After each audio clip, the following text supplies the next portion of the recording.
আর মেয়েকে বিশ্বাস করলে বাস ছাড়া কিছুই পাবা না। বলো বলো বলো।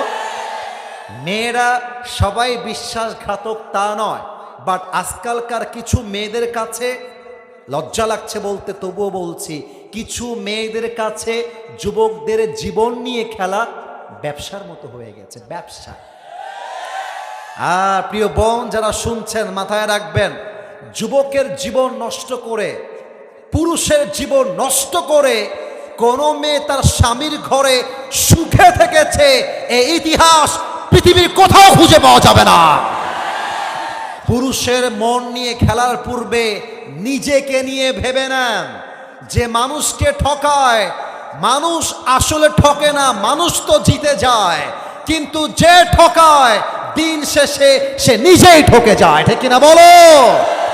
প্রিয় বোন, প্রিয় যুবক ভাইরা, কারো মন নিয়ে খেলবা না। যখন যা হয়ে যাবে তুমি জাস্ট বলবা আল্লাহ আমার জীবনে ভালো হোক কিংবা খারাপ হোক, আমার ভরসা জাস্ট তোমার উপরে। সেই তুমিটা কে? একটু জোরে বলেন, সেই তুমিটা কে? ওয়ামান ইয়াতাওয়াক্কাল আলাল্লাহি ফাহুয়া হাসবুহ। Whoever trusts in Allah subhanahu wa ta'ala, Allah is sufficient for him. যে ব্যক্তি সুখে দুঃখে আল্লাহকে ভরসা করে, দেখা যাক আপনারা সুবহানাল্লাহ পড়েন কিনা। আল্লাহ বলছেন আমাকে ভরসা করলে তোর কাউকে লাগবে না, আমি আল্লাহ একাই তোর জন্য এনাফ, যথেষ্ট হয়ে যাবে। এবার দুই হাত তোলেন সবাই, raise your two hands just like this, follow my hands, আমাকে দেখেন মুষ্টিবদ্ধ, একটু কাশি দেন, তাকবীর দিবেন না, আমি যা বলবো ওয়াদা করবেন আল্লাহর সাথে। একটু বলেন সবাই আল্লাহ। আওয়াজটা কলিজার থেকে আসে নাই। কি এক একটা বাথরুমের সামনে লাইন আর লাইন, লাইন আর লাইন, কারণ বাথরুম কম লোক বেশি। এবার দ্বিতীয় দলের লোকরা দৌড় দিয়ে আসছে, আবু সুফিয়ানকে এসে বলছে আবু সুফিয়ান এ লোক গণবো কেমন করে? এখানে গিয়ে দেখি যেই পরিমাণ বাথরুমের সামনে লাইন, ও গুনতি গিয়ে সকাল 8টা বেজে গেছে, আমরা ভয়ে পালায় আসছি যদি ধরা খেয়ে যাই। এবার আবু সুফিয়ান আরো ভয় পেয়ে গেছে, আরে বাবা রে বাবা, বাথরুমের সামনে এই পরিমাণ লাইন, তাহলে না জানি কত সৈন্য আছে, কত যোদ্ধা আছে, কত মুজাহিদ আছে। সুবহানাল্লাহ পড়ে সবাই। এবার আবু সুফিয়ান বলছে তোমাদেরকে দিয়ে হবে না, এবার আমি যাব। কেমনে বোঝাই এটা?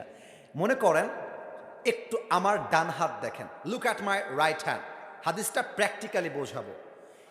এই ডান দিকে একটা বিশাল বড় পাহাড়, এই যে এখানে আমার মুরব্বী যেখানে বসে আছেন তার ডান দিকে, আর ঠিক বিশ্ব রোডে বিশাল বড় একটা মাঠ, ওখানে নবীজি সমস্ত সাহাবা একরাম নিয়ে প্রস্তুতি নিচ্ছেন মক্কা দখল করবার জন্য।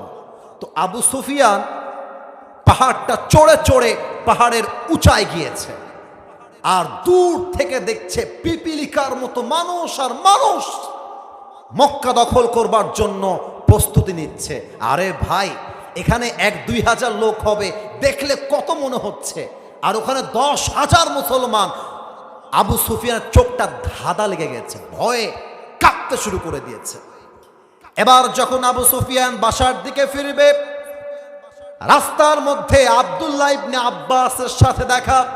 নবীর চাচার নাম হলো আব্দুল্লাহ ইবনে আব্বাস। ডাক দিয়ে বলছে, ও আব্দুল্লাহ ইবনে আব্বাস, কি খবর? তোমার ভাতিজার তো ভালোই ভাব বেড়ে গেছে। ও খুব অহংকার তাই না? খুব বাদশাহী।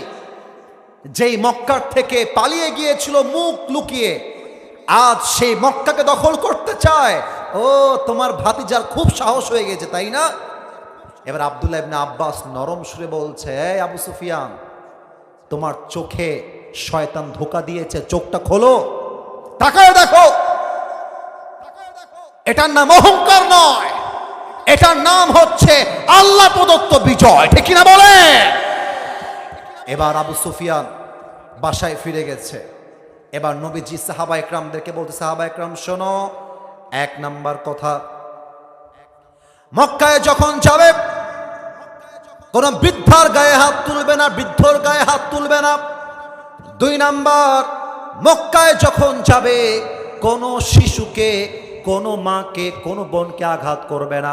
3 নাম্বার, তোমরা মক্কায় গিয়ে কোনো গাছকে কাটতে যাবে না, 4 নাম্বার, কাউকে তোমরা পাকড়াও করবে না, জেলখানায় দিবে না। 5 নাম্বার, তোমরা কাউকে আগ বাড়িয়ে মারতে যাবে না, চুপচাপ মক্কায় প্রবেশ করবে। 10,000 সাহাবী যখন মক্কায় প্রবেশ করেছে, কাবার চত্বর সাহাবা একরাম এমন ভাবে ঘিরে ধরেছে, মক্কা বিজয় হয়ে গিয়েছে। খাব্বাবকে যে মেরেছে, খুবাইবকে যে মেরেছে, সুমাইয়া রাদিয়াল্লাহু তাআলা আনহাকে যারা নির্বিচারে তীর নিক্ষেপ করে শহীদ করেছে, সব কাবার চত্বরে দাঁড়িয়ে আছে। কলিজায় পানি নাই, গলা শুকায় গেছে, সবাই থরথর থরথর করে কাঁপছে। এবার নবীজি ডাক দিয়ে বলছে, আমার এই বাক্যটা খেয়াল করবেন, পুরো ওয়াজ যা শুনেছেন এই বাক্যটা হচ্ছে মেইন ফোকাস। ইয়া মাশার কুরাইশ, মা তাযুন্নুনা আন্নী ফাইলুন বিকুম, এই কুরাইশরা, তোমরা কি ভাবছো আজ মুহাম্মদের ব্যবহার তোমাদের সাথে কেমন হবে? সুবহানাল্লাহ। একটু পরে বলবেন, তবে জোরে বলবেন, আমি হাদিসের মেইন পার্ট এখন বলবো। এবার কুরাইশে ডাক দিয়ে বলছে, কিছুই নয়, খায়রুন আখুন কারীম ইবনু আখিন কারীম।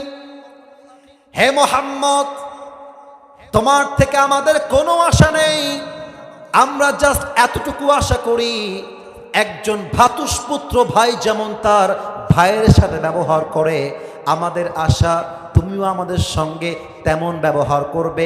বাট তোমার বাদ বাকি ফয়সালা তুমি যা করবে তাই আমরা মাথা পেতে মেনে নিব।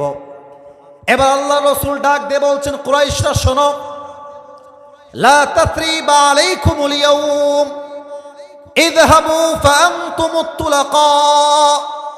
হে কুরাইশরা শোনো, আমি মুহাম্মদের এলান শোনো, আজ তোমাদের উপরে আমার কোনো ক্ষোভ নেই, কোনো অভিযোগ নেই, আমি তোমাদের সবাইকে আল্লাহর জন্য ক্ষমা করে দিলাম। এত আস্তে সুবহানাল্লাহ বলেন, বলেন সবাই সুবহানাল্লাহ।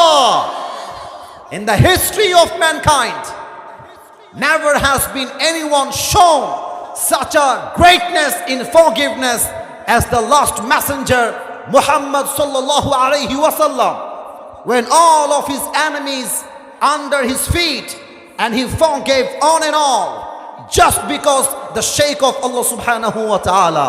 আমার নবীজি ইতিহাসের প্রথম মানুষ যাকে কাফেররা জুলুম করে বের করে দিয়েছিল, কিন্তু যখন তিনি মক্কাকে বিজয় করেছেন, তিনি চাইলে প্রতিশোধ নিতে পারতেন, বাট তিনি ক্ষমা করে প্রমাণ করেছেন ইসলাম হচ্ছে মানবতার ধর্ম, ইসলাম কোনো প্রতিশোধের ধর্ম নয়। ঠিক কিনা বলো? এবার সবাই 2 হাত তোলেন, 2 হাত, সবাই 2 হাত তোলেন। এই পিচ্চি তোমরা এদিকে যাও, এই পিচ্চিগুলো তোমরা এদিকে যাও, এদিকে ডানে বামে যাও। তোমরা কয়েকবার কথা বলেছ, আমি দেখা সত্ত্বেও কোনো কথা বলি নাই, বরং তোমাকে আমি ভালোবাসি, স্নেহ করি। 2 হাত উপরে রাখবেন। প্রিয় ভাইয়েরা, আমার ওয়াজ হয়ে গেছে 1 ঘন্টা কাটায় কাটায়। কমিটির ভাইয়েরা জানে আমি 1 ঘন্টা ওয়াজ করব, তবে আজকে নিয়ম ভাঙতে চাই। সব জায়গায় নিয়ম কানুন দিয়ে নয়, মাঝে মাঝে ভালোবাসা দিয়েও তো হিসাব করতে হয়। কথা ঠিক আছে কিনা বলে? একটা যুবক যেন হাত মিস না যায়, একটু আমাকে আওয়াজ দিয়ে কাশি দেন তো। মুরব্বীরাও কাশি দিচ্ছে, মাশাআল্লাহ। বলেন সবাই হুজুর। একটু জোরে কলি হয় ভাই, একটু জোরে কম দেই হুজুর। আমরা ঝিনাইদহের সাওয়াল পল, আপনারে ওয়াদা দিলাম, ওয়াজ শেষ না করে আমরা কেউ উঠে যাব না নে। জোরে কতি হবে, উঠে যাব না নে। আরে জোরে কোন সবাই মিলে ইনশাআল্লাহ। যদি কেউ উঠে যায় তার বিয়ে বাতিল। ভালোবেসে বললাম, এটা কোনো ধমকের সুরে নয়। তাকবীর দেন, লিল্লাহি তাকবীর। 2 নাম্বার শিক্ষা আমার নবীর জীবন থেকে, সুখে দুঃখে you just have to be patient, ধৈর্যশীল হতে হবে। ভয় পেও না, বুক চিরে দাঁড়িয়ে যাও, আল্লাহর ভরসায় সাহসটা বাড়াও, আল্লাহর নামে আগুন জ্বালাও বুকে, সত্যের পথে চলো, সাহস রাখো মুখে, থেমে গেলে চলবে না, রক্তে আগুন ধরাও। আল্লাহর সৈনিক তুমি, সেই পতাকা উড়াও। আরে আল্লাহ যখন পাশে, কিসের এত ভয়? তাওয়াক্কুল করো, কাছে আসবে বিজয়।